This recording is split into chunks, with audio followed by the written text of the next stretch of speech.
जायफोरा एनआरसीनि थाखाय आर'जलाइ खालामा बिसोर आधार कार्ड मोननाय नङा।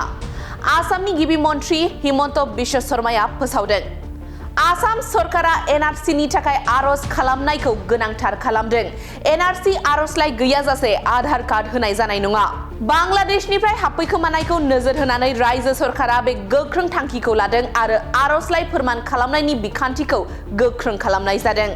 रायजो सरकारा रोखा खालामदों दि एनआरसीनि थाखाय आर'ज खालामनाया गोनांथार आरो जायफोरा एनआरसीनि थाखाय आर'जलाइ होआखै बिसोरनो आधार कार्ड होनाय जानाय नङा। आसामनि गिबि मन्थ्रि हिमन्त बिश्व शर्माया बुंदों दि जुदि आर'जलाइ होग्रा एबा बिथांनि नखरा एनआरसीनि थाखाय आर'जलाइ होआखै अब्ला मोनसे जुनिया सिनायथि कार्ड मोननो थाखाय गासिबो आर'जलाइफोरखौ नेवसिनाय जागोन। गिबि मन्थ्रि डक्टर हिमन्त बिश्व शर्माया बुंदों दि बे थिरांथाखौ केबिनेट जथुमाव लानाय जादों जेब्ला बांलादेशनि सुबुंफोरा आसामाव हाबफैखोमानो नाजादों।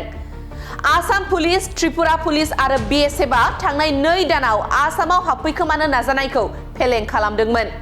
केबिनेट जथुमनि उनाव गिबि मन्थ्रि डक्टर हिमन्त बिश्व शर्माया बुंदों दि रायजो सरकारनि सरासनस्रा खुंथाय बिफाना आधार आर'ज गाबगिरिफोरनि फोरमान खालामनायखौ नायबिजिरगोन आरो बे खामानिनि थाखाय मोनफ्रोमबो जिल्लायाव उफ्रा जिल्ला कमिशनारफोरा बिबान लागोन।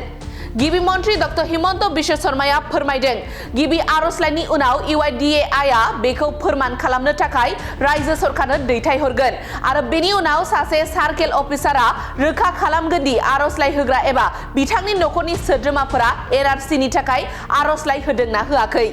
केबिनेटजों गनायजानाय SOPनि बादिब्ला रायजो सरकारा गथायनाय बिथांखि लाइफोरखौ फोरमान खालामगोन आरो 45 साननि गेजेराव UIDAIआ अनलाइन दैथायहरफिनगोन।